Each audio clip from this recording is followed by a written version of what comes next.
सत्यमेवास्वरे लोको, सत्य ही ईश्वर है, ईश्वर सत्य नहीं है, सत्य ही ईश्वर है। विश्ववंदनी संत सम्राट सदगुरु कबीर देव जी, मुदमंगल में श्रद्धेय संत समाज, सभी धर्म प्रेमी सज्जन, शक्ति स्वरूपाएं माताएं और बहन, छोटे छोटे बच्चे एवं बच्चियां, सभी को वंदन अभिनंदन करते हुए थोड़ा निवेदन करें। पहले कुछ सेवा है जो आगे के इतवार में 5 तारीख का कार्यक्रम रहेगा, तो वो कुछ और जैसे प्रतिवर्ष करते हैं वैसे भंडारा हर संडे को ही रहता है, पर भाई लोग कह रहे कि नई साल के उपलक्ष्य में कुछ और बढ़ा करके कर लेना। तो पहले भी हमने बोला था, कुछ भाई बहनों की सेवा है। 500 रुपया मनीराम जी मऊरानीपुर वाले, जो मध्य प्रदेश में पड़ता है। 1500 रुपया हिम्मतपुर और पिपेरा जिला एटा वाले भक्तों की तरफ से भंडारे में शामिल किया है। 1100 रुपया कैलाश चंद मुरार ग्वालियर मध्य प्रदेश। 500 रुपया मुरारी लाल रामवती देवी महात्मानंद की बगीची पुराना शहर धौलपुर। 100 रुपया शिवदेई महात्मानंद की बगीची धौलपुर। 500 रुपया हरि सिंह महात्मानंद की बगीची धौलपुर। 200 रुपया सावित्रीबाई महात्मानंद की बगीची धौलपुर। 500 रुपया संत कुमार नई बस्ती मोहल्ला क्री धौलपुर। 500 रुपया प्रेम सिंह कुशवा टाँडे कोपुरा मणिया धौलपुर। 100 रुपया रामबेटी पिपरई मुरैना मध्य प्रदेश। 500 रुपया रामस्वरूप ग्वालियर हरिखेड़ा, वैसे मुरार में पड़ता है पर अब ग्वालियर ही हो गया सब। 500 रुपया मुरारी लाल गंज रामपुरा मुरैना मध्य प्रदेश। 500 रुपया वासुदेव घुसगुमा मुरैना मध्य प्रदेश। 500 रुपया बिशंबर राठौर कॉलोनी धौलपुर। 500 रुपया गंगा देवी महात्मानंद की बगीची धौलपुर। 1000 रुपया विजय सिंह राजमिस्त्री महात्मानंद की बगीची धौलपुर। और पहले मैं बताया था मैंने कैलाश चंद जी मुरार ग्वालियर, जो 3100 रुपया शक्कर के लिए इन्होंने दिया था, चीनी के लिए। और 5100 रुपया बहुत पहले एक गौरी शंकर अदली सेवानिवृत्त ग्राम जाटवान कला तहसील फतेहाबाद आगरा से, वो भंडारे की बोल गए कि नई साल के भंडारे के लिए। और 1100 रुपया हमारे महात्मा श्रीमनदास जी, वैसे मुरैना के हैं पर इसी आश्रम से हैं। और 500 रुपया मुरारी लाल रामवती, वो मैंने अभी बोले। इन सभी दानवीरों के लिए कोट कोट साधुवाद, धन्यवाद। सदगुरु संतों की दुआएं और आशीर्वाद रहे, सब फलते फूलते रहें। और ये रामजी लाल ठेकेदार जी पिपरई मुरैना, तो सभी दानवीरों के लिए कोट कोट साधुवाद, धन्यवाद।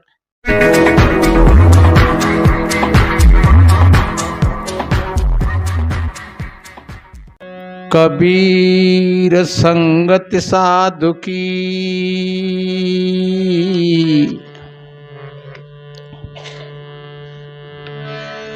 ज्यों गंदी की बास,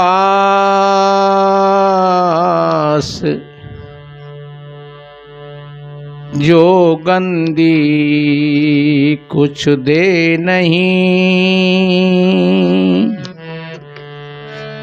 तो भी बास सुभाष।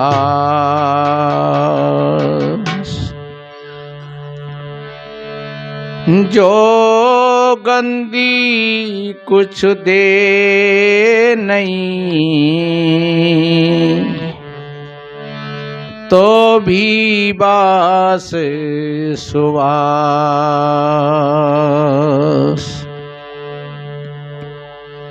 कितना बढ़िया कहा है कबीर संगत साधु की। जो गंदी की बास, गंदी उनको कहते हैं जो गंध बेचते हैं, जो सेंट वाले होते हैं नहीं, तो जो सेंट वाले होते हैं वो गंध लाते हैं। गंध कहते हैं खुशबू को। तो उनके बैग में सेंट रहते हैं नाना तरह के। कितना बढ़िया कहा है, सेंट वाले से आपने कुछ भले ही नहीं लिया, उसके पास खड़े हो गए जाकर के, और आप पूछ रहे हो भैया ये कौन सा है? ये मोंगरा है, ये चमेली है, ये रात रानी है, ये दिन का राजा है, और आपने लिया कुछ नहीं। पूछ करके और देखते देखते रखते गए और आपके शरीर में खुशबू हो गई वैसे ही। आपने पैसा भी खर्च नहीं किया, सिर्फ देखते देखते और शरीर में कपड़न में खुशबू हो गई। ऐसे ही सदगुरु कहते हैं, ऐसे ही संत की संगति, अच्छे सज्जनों का संग। और बाबा तुलसीदास जी ने तो जहां तलक कहा है कि तात स्वर्ग अपवर्ग सुख और धलिए तुलाए कयंग, तुलहीन ताये सकल मिले जो सुख लव सत्संग। तीनों लोकों के सुख को एक पल्लड़ में रख दिया जाए और एक क्षण का सत्संग। एक बड़ी अच्छी कथा आती है, आपने सुनी हो कभी, तो बताते हैं एक बार वशिष्ठ जी विश्वामित्र जी के जहां पर गए थे, तो विश्वामित्र जी ने बड़ा सम्मान किया, उनका बड़ा आदर किया, और आदर और सम्मान के साथ जब वो चले और उनको विदाई दी, तो उनकी विदाई में उन्होंने अपनी 12 साल की तपस्या दान में दिया। किसने? विश्वामित्र जी ने, क्योंकि विश्वामित्र जी तपस्वी थे। तपस्या कई प्रकार की होती है। एक तो तपस्या होती है कि आग पे धूनी के पास में बैठ करके तप रहे हैं, चारों लंगते धूनी जल रही हैं। और एक अब सर्दियां तो काफी महात्मा जल में खड़े रहेंगे, और गर्मियों में वो धूप में बैठेंगे 10 बजे से और 4 बजे तक। वो तपस्या होती है। और एक जैसे भोजन नहीं पाया, या 12 साल को भोजन त्याग दिया, या मौन रहे, या खड़ेसुरी रहे, बहुत तपस्या है। लेकिन सच्चे अर्थों में इन तपस्याओं से मन ठीक नहीं होता है, क्योंकि शरीर को जलाने से पाप नहीं जलेंगे, और शरीर को धोने से पाप नहीं धुलेंगे। अगर शरीर पे कहीं पाप होते तो धुल जाते, अगर शरीर पे कहीं गंदगी काई होती ऊपर तो वो जल जाती आग से। तो शरीर को जलाने से, तपाने से मन का दुख नहीं मिटता है, क्योंकि पाप होते हैं मन के अंदर, और मन की तपस्या फिर कुछ और है। गीता जी के 17वें अध्याय में बताया है वाणी की तपस्या, कि आप वाणी से सच्चे बोलो, मीठे बोलो, अच्छे बोलो, दूसरे के हित के बोलो, तो आपकी वाणी की तपस्या हो गई। शरीर से तुम अहिंसा धर्म का पालन करो, ब्रह्मचर्य का पालन करो, बढ़िया सदाचारी बन करके रहो और किसी की चोरी बिना पूछे बताए कहोगे चीजें मत उठाओ, बन जाए तो हाथ पांव से बढ़िया करो, आंखों से बढ़िया देखो, कानों से बढ़िया सुनो, मुख से बढ़िया बोलो, अच्छा भोजन पाओ, तो समझ लो कि तैयारी शरीर की तपस्या आएगी।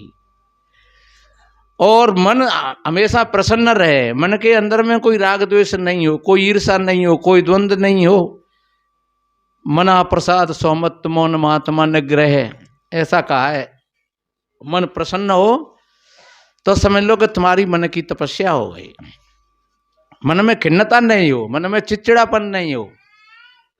अगर मन में चिड़चिड़ापन है, ईर्षा है, जलन है, और भी तो तुम आग पे तप रहे हो, कौन ने कछु कह दी तो बस आग ही बने गए तुम यूं ही। तो सदगुरु कबीर साहब जी ने कहा है कि बामी कूटे बावरा सरप ने मारो जाए, और मूर्ख बामी ना डसे सरप सबन को खाए। अरे भैया, ये सरप को तो आप समझ नहीं पाते हैं, आप केवल बामी को कूट रहे हैं। और बामी है ये शरीर, तो शरीर को मारने से मन नहीं मरता है। मन को अगर मारना है उसके लिए सत्संग की बहुत बड़ी महती आवश्यकता है। और मारना क्या है? मन को समझना है। मन को तुम समझ लोगे तुम्हारे सारे समाधान हो जाएंगे। मन के अंदर में ही सारी की सारे पाप और पुण्य का केंद्र है तो मन है। और मन को तुमने समझ लिया तो आपकी तपस्या बन जाएगी अच्छी। और मन को नहीं समझा तो कितना बढ़िया कहा है, केस ने कहा बिगाड़ियाँ, को रोज रोज घोटन करते होंगे महात्मा लोग, तो कबीर साहब जी बोल पड़े होंगे, केस ने कहा बिगाड़ियाँ, इनको मूड़े 100 बार और मन नहीं मूड़े बावरे जामे बसे बेकार। अरे जी बान्य का बिगाड़ रोज रोज मूड़े तो रहते है। अरे मने मूड़ ले। और को जटाजू टवाए मिल गए होंगे तो बिनते कबीर साहब बोले पड़े कि भैया ये दाढ़ी जूड़े से अगर कऊ को कल्याण है जाए तो फिर वो बकरा की दाढ़ी सी बनी रहती है, बहू को है जाए। और जटाजूट से कल्याण हो जाए तो जी और पशु पक्षी के तो कबू ना बनते ही, तो उनके कल्याण है जाए। तो न तो रोज रोज के मुंडन में कल्याण है, न जटाजूटों को रखाने में कल्याण है। हाँ, तुम्हारी व्यवस्था है, अपनी व्यवस्था के हिसाब से तुम थोड़ा रखाएं तो कोई बात नहीं है, या बनाते हैं तो कोई बात नहीं है। पर कबीर साहब जी ने कहा है कि इस हिसाब से अगर कोई ऐसा करता है तो वो झूठी बात है, उससे कल्याण नहीं होगा तुम्हारा। तो तन से, मन से, वचन से जो तीनों धारा में अगर व्यक्ति शुद्ध हो जाता है तो समझ लो कि वो तपस्वी बन जाता है। तो विश्वामित्र जी तपस्वी थे, बहुत बड़ी तपस्या करते हैं। और विश्वामित्र जी में और वशिष्ठ जी में बहुत बड़े बड़े युद्ध भी हुए थे। विश्वामित्र जी ने क्रोध के भावावेश में आकर के बताते हैं कि वशिष्ठ जी के 100 पुत्रों को खत्म कर दिया था। क्रोध के भावावेश में आकर के और वशिष्ठ जी के 100 पुत्रों को खत्म कर दिया था। लेकिन बताते हैं कि वशिष्ठ जी की सहानुभूति, एक दिन बताते हैं कि वशिष्ठ जी और उनकी धर्मपत्नी दोनों अपनी झोपड़ी में, पूर्णमासी का चंद्रमा खिल रहा, तो अर्धवंती पत्नी थी उनकी वशिष्ठ जी की। तो उन्होंने कहा कि आज चंद्रमा कैसा खिल रहा है, देखो ऋषिराज आज चंद्रमा कैसा खिल रहा है। वशिष्ठ जी ने कहा कि चंद्रमा ऐसा खिल रहा है मानो विश्वामित्र जी की तपस्या, कि उसने हमारे 100 पुत्र मार दिए, तुम उस विश्वामित्र जी के गीत गा रहे हो। बोले नहीं, वो विषय अलग है, लेकिन आज तपस्वियों में विश्वामित्र जी की तपस्या प्रबल है। और विश्वामित्र जी भाई मारवे को छिपके भाई वे फरसाए घिस रहे, कहे 100 पुत्र तो जाए खत्म कर दे, और आज मैं जिन्हों खत्म करके जाऊंगा चाहे कछु हो जाए। लेकिन ऐसी उदार और सहानुभूति की बात सुन करके और विश्वामित्र जी को बड़ा पश्चाताप हुआ रे कि मैंने इनके 100 पुत्र खत्म कर दिए, फिर भी इनके चित्त में कोई खेद नहीं है, और मेरी प्रशंसा कर रहे हैं। भाई ये तो मैंने बहुत बड़ा अपराध किया। तो बता दें, विश्वामित्र जी फरसा को फेंक करके और वशिष्ठ जी के पैरों में जाकर के गिर गए। जब जाकर के पैरों में गिरे तो फिर उन्होंने कहा, आइए ब्रह्म ऋषि। बोले महाराज जय शब्द पे तो लड़ाई होती, जायज तुम पहले ही बोल देते कि ब्रह्म ऋषि के, अब तलक नहीं था और तब तलक था नहीं, तब तलक मैं नहीं कहता। अभी तक तो तुम केवल अपने अहंकार की तपस्या कर रहे थे और जितनी तुमने लड़ाई लड़ी और खून खराब किए वो अहंकार में किए थे। और किसी का खून खराब करने से कोई व्यक्ति बड़ा नहीं होता है। अगर बड़ा होता है तो सहानुभूति से होता है, करुणा से होता है, अहिंसा धर्म का पालन करने से होता है, अपने धर्म का पालन करने से होता है, विचारों से बड़ा होता है। कोई व्यक्ति किसी को मार करके काट करके कभी बड़ा नहीं हुआ है और न कभी कोई होगा। आज तुमने अपना फरसा फेंक दिया। ये फरसा ही एक राज्य चिन्ह था, एक छत्री का चिन्ह था। और जब तक छत्रत्व था तुम्हारे अंदर में तब तक मैं ब्रह्मर्षि कैसे कह सकता था। अब तुमने फरसा फेंक दिया और फरसा ही नहीं, अब तुम्हारा अहंकार गिर गया।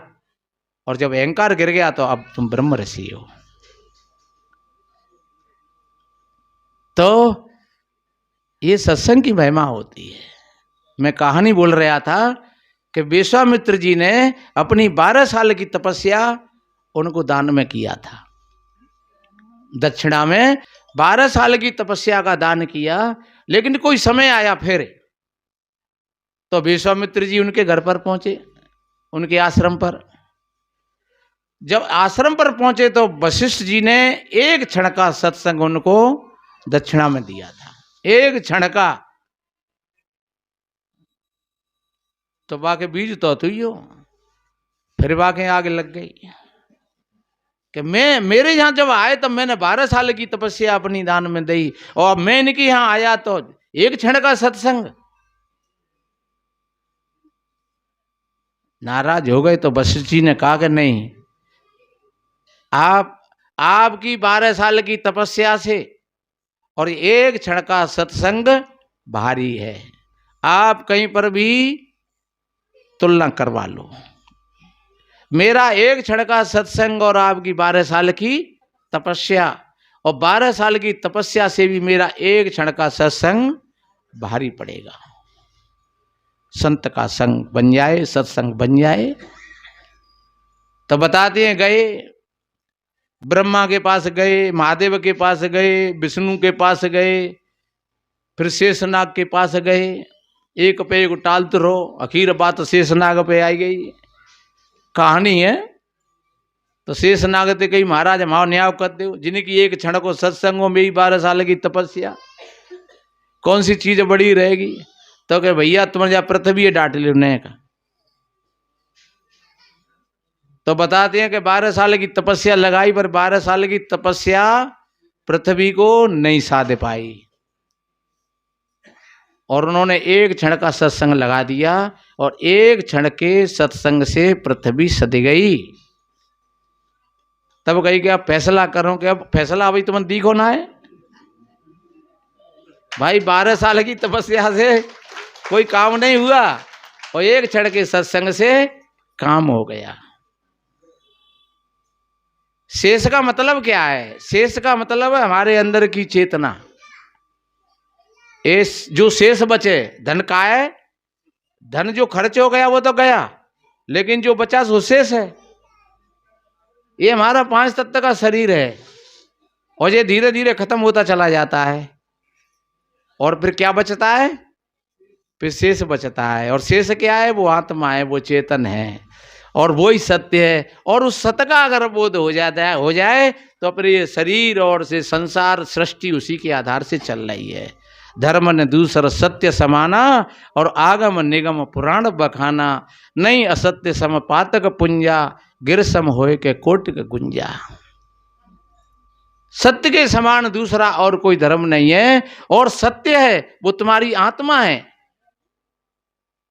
वो सत्य है। तुम्हारे अंदर की एक शक्ति है, एक चेतना है जो सदैव, ये शरीर नहीं था तब भी थी, वो शरीर नहीं रहेगा तब भी रहेगी, वो बचपन में भी थी, जवानी में भी है, और जब वृद्ध हो जाओगे तब भी रहेगी। उसका बोध हो जाए, वह सत्य है। सत्य ही आत्मा है, सत्य ही परमात्मा है। और सत्य दो नहीं होते हैं कि आत्मा अलग होए और परमात्मा अलग होए। ये सत्य दो हो जाएंगे फिर तो कहेंगे कि भैया आत्मा सत्य और परमात्मा सत्य है, तो फिर दो हो गए। तो सत्य दो नहीं होते हैं, सत्य एक ही होता है। इसलिए कहीं कहा है सत्यमेवा स्वरे लोको, सत्य ही ईश्वर है, ईश्वर सत्य नहीं है, सत्य ही ईश्वर है। उस सत्य के आधार से ये सब का सारा पूरा मामला चल रहा है। तो वो सत्य क्या है? सत्य का बोध कहाँ से होता है? वो शरीर को जलाने से नहीं, शरीर को भूखा मारने से नहीं, खड़ी सुरी होने और मौनी होने से नहीं, सत्य का बोध होता है तो वो सत्संग से होता है। इसलिए कहा है कबीर संगत साधु की जो गद्दी की बास, जो गद्दी कुछ दे नहीं तो भी बास सुबास। संगति से सुख उपजै, कुसंगति सो दुख होए। कहीं कबीर जहाँ जाइए, जहाँ अपनी संगति होए। जो वास्तव में अपनी संगति क्या है? ये जो संतों का संग है, जो अपनी संगति है। हालांकि में कोई शराब पीने वाला वो कह दे भैया के भाई तो अपनी संगति है, पर वो अपनी संगति नहीं है। चोरी करना अपनी संगति नहीं है, गाली देना अपनी संगति नहीं है। अपनी संगति का मतलब होता है जहाँ स्वयं अपने निज आत्म तत्व का बोध हो जाए, वो अपनी संगति है। जहाँ अपने जीवन का बोध हो जाए, जहाँ जीवन जीने की कला आ जाए, वो अपनी संगति होती है। कितने भाई लोग ऐसी कुसंगतों में पढ़ करके वो नहीं समझते हैं कि संगति का मतलब क्या होता है। भैया कोई जुआ खेल रहे तो वे समझते हैं यही तो संगति है। शराब पी रहे हैं वो समझते यही तो संगति है। तो इसलिए संगति का मतलब होता है जहाँ अपनी संगति हो, जहाँ अपने विचार मिलें, आत्मीयता के विचार मिलें, तो समझ लो वह अपनी संगति हो गई। तो हमें हमेशा अपनी संगति का ध्यान रखना चाहिए। और जो तुम अपनी संगति का ध्यान रखोगे तो तुमको सत्य का बोध जरूर हो जाएगा। और अपनी संगति का अगर ध्यान नहीं है तो चाहे आप हजारों बार आप कीर्तन बोलते रहिए, चाहे आप तपस्या करते रहिए, शरीर को जलाते रहिए, सुखाते रहिए। एक बार की बात है, यहाँ दो महात्मा आए थे, बहुत काफी दिन हो गए, 4-8 साल हो गए हों। तो सूर्य अस्त होने के लिए जा रहा, तो दोनों महात्मा, एक मौनी थे और एक तपस्वी यानी खड़ेसुरी थे। एक मौनी और एक खड़ेसुरी। और खड़ेसुरी महात्मा थे, उनके पीड़ुरी सूज रही और पैर तिरके रहे, खून लोई बह रहा था। तो वो आ गए यहाँ पर और महाराज ये आश्रम है, हम यहाँ रुकना चाहते हैं। हमने कहा बड़े प्यार से रुको और आप अपनी व्यवस्था बता दियो, आप जो कुछ खाते पीते हो वो हम अभी बाजार से मंगवा लेंगे। आप भोजन नहीं पाते हो, आप फल खाते हो या और कोई मेवा मिष्ठान जो कुछ चाहिए वो बता दिए और हम तुम्हारी सेवा करेंगे। बोले ठीक है महाराज, भोजन तो नहीं पाते, हम कुछ दूध वूध और कुछ फल वल ले लेंगे। मैंने कहा हम सब व्यवस्था कर लेते हैं। अभी 5 मिनट घूम घाम करके और वहाँ लिखा हुआ था कि धूम्रपान वर्जित, यहाँ लिखा हुआ था धूम्रपान वर्जित, यहाँ धूम्रपान नहीं करना चाहिए, ऐसे उसका भाव है कि धूम्रपान नहीं करना चाहिए। और वे बोले घूम घाम करके महाराज जी हम तो चल रहे हैं। हमने कि क्यों? कि महाराज जहाँ हमारी रात नहीं कटेगी। हमने कि क्यों नहीं कटेगी रात? बात क्या है? कि महाराज बिना गांजे हमारी रात कटेगी नहीं, और जहाँ गांजा तुम पियत ना हो। देखो अब बिना गांजे रात ना कट रही, बिना बीड़ी तंबाकू के रात ना कट रही, और शरीर को कितना एक एक हठवश होकर के और शरीर को सुखा दिया है। कैसी तपस्या है ये। इसलिए कबीर जी ने कहा है बामी कूटे बाबरा, अरे जा शरीर है तो तुम मार रहे हो, कितने तुम कष्ट सह रहे हो, और तुम पे बीड़ी और गांजो नहीं छोड़ो जाओ घंटा 4 घंटा को। तो मन के तो गुलाम हैं और एक दिखावे के लिए वो कितने तपस्वी हैं।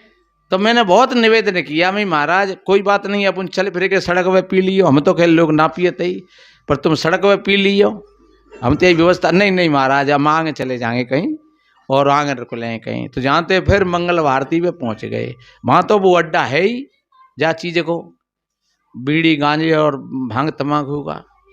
तो वास्तव में ये भी हमने देखा है, जहाँ बड़े बड़े आश्रम हैं, बड़े बड़े संत महात्मा जटाजूटधारी, और वो धर्म का ठेका लेकर के बैठे हैं, लेकिन सिवाय नशेबाजी के अड्डाओं के और कुछ नहीं है।